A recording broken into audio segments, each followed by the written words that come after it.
అయితే రాబోయే తరాల వారు చాలా గడ్డు పరిస్థితులను ఎదుర్కోవాల్సి వస్తుంది.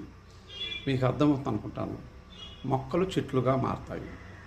చెట్లు ఏపుగా పెరిగి వాతావరణంలో వచ్చినటువంటి మార్పులను మలుచుకుంటూ ఉంటే మనకు వర్షాభావ పరిస్థితులు రాకుండా ఉండి సకాలంలో వర్షాలు కురుస్తూ ఉంటాయి.